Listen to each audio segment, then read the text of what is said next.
Good afternoon, everybody, and welcome to this week's Keeping an Eye on the Geopolitical Ball with me, Jamie Shea, Senior Fellow at Friends of Europe. Well, last Monday was Labour Day in the United States, the official end of the summer. And this is the time of the year where most of us are looking back on fond summer memories of holidays and a break, at least for a few weeks, from work or the news cycle. But for millions of people around the world, the summer is not a happy experience, but is rapidly becoming a nightmare because of the impact of climate change and extreme weather events and ever hotter temperatures. I mean, if we just look at what's been going on since June, we've had those enormous wildfires in Canada, with thousands of people being evacuated. A whole city, Yellowknife, for instance, in the Northwest Territories, the smoke going all the way down the eastern seaboard of the United States. We've had record temperatures in the United States, with 100 degrees Fahrenheit being exceeded for nearly 3 weeks on consecutive days. For example, in Arizona, Texas, and Southern California. We've had floods, though, also more recently in Southern California, where normally at this time they prepare for drought. The Panama Canal has been impeded because the water levels are too low to allow for normal traffic. Close to home here in the Dardanelles, the connection between the Black Sea and the Mediterranean off the shore of Turkey, forest fires have impeded traffic. And in Europe, we've had the hottest summer on record with 48 degrees in Sicily and Sardinia. The climate of Europe is now increasingly becoming the same as that of North Africa. Mosquito-bearing malaria have even started to appear in France. In Greece, ferries that normally take people to holiday destinations on the Greek islands were commandeered to serve as hospitals for people suffering the effects of extreme heat. Even a military base, the ammunition was ignited by a forest fire.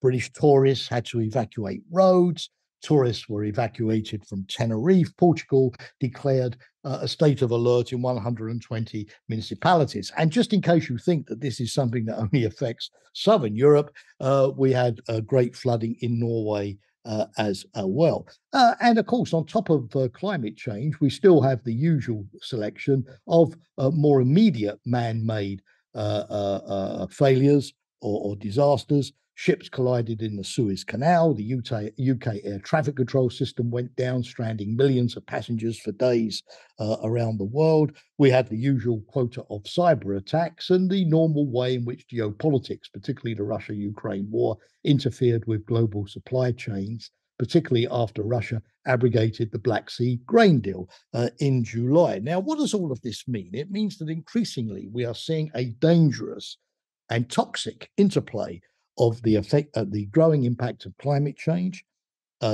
more confrontational geopolitics, the interdependency of globalization, causing disruption quickly across the entire spectrum, supply chain fragility, and creaking in and vulnerable infrastructure, which is easily disrupted. So, to my mind, this means that getting through the summer is now going to be one of the most urgent tasks of NATO, the EU, the G7, the transatlantic democracies, because 2023 is pretty much the same as 2022.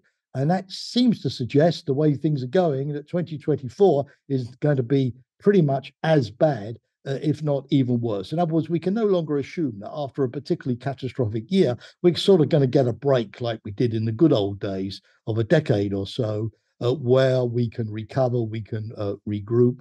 No, we are going to have to be able next year to prepare for the worst and not just wait until it happens and then respond with the means that we still have available. So we need, between the international institutions, between the public sector, the private sector, between local municipalities, federal emergency services, ministries of the interior, we need now a network, a summer task force, to start looking at how we can survive the summer. Not to stop bad things from happening, but to limit their impact, to limit the loss of life, to limit the damage, and help us to keep things going as smoothly as possible. So what should this new task force focus on? Well, first of all, mapping our vulnerabilities, those single points of failure those nodal points, those hubs in transport networks or in supply chains or in industrial production that can quickly stop the whole system from working. For example, the UK air traffic control system didn't have a backup, which is crazy when you think of the fact that it manages 3,000 flights in and out of the UK every day of the week. Secondly, we've got to reduce our dependencies. This has already started to happen. For example, the EU now requires its member states to have 90 days of gas storage.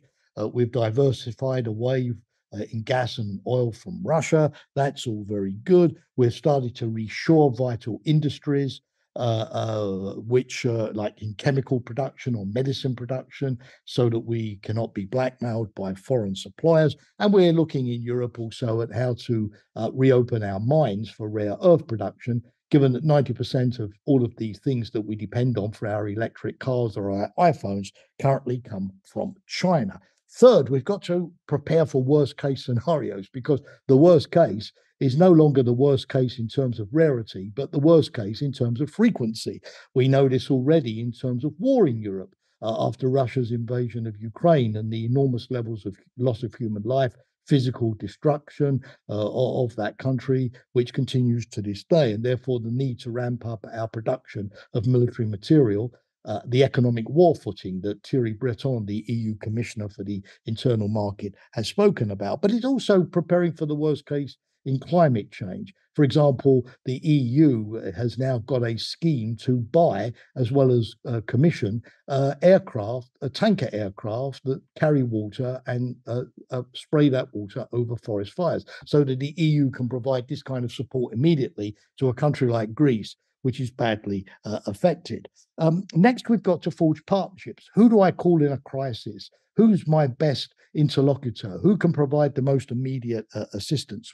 It's no good going looking for these partners once the crisis has broken out. We need to establish this in advance. Let me just give you one very quick example. The European Space Agency in Paris has partnered with the Canadian government so that the satellites of the ESA, Sentinel and Copernicus, that observe the world's land surface and oceans, can trace the spread of the forest fires in Canada, the intensity of the heat, where they're going to go next, the speed, and give the Canadian firefighters valuable advice about where their efforts can be best made, as well as keeping them out of danger, as well as looking at the heating of the world's oceans, where the next forest fires could occur in the future. That's a good example of the kind of partnerships that using technology that make the best sense. And then finally, we have to learn from each other. We're all in the same boat. The UN calculates that only 11 countries of the world don't have impacts immediately from climate change. That number will obviously go down in the years ahead. We're all experiencing these shocks to the system, whether from climate change or other ways in which things simply go wrong. And we're all gaining experience. We're all improving our resilience, our working culture. But it's important that we learn from each other, international, local, national, as we go forward, share the experiences and be honest about our failures as well as boast of our successes. Edmund Burke, back in the 18th century, the MP and political philosopher, said that the public interest requires doing today those things that the public interest requires doing today those things that men of intelligence and goodwill would wish 5 or 10 years hence had been done. That's very good advice. And I would suggest that could be a motto for this new, let's get through the summer as best as we can, transatlantic task force. The summer break in future won't be defined, dear listeners, as 2 weeks on the beach, but getting through the summer with the minimum amount of disruption that is humanly achievable. Thank you for listening today, and I look forward to engaging with you again next week. Bye for now.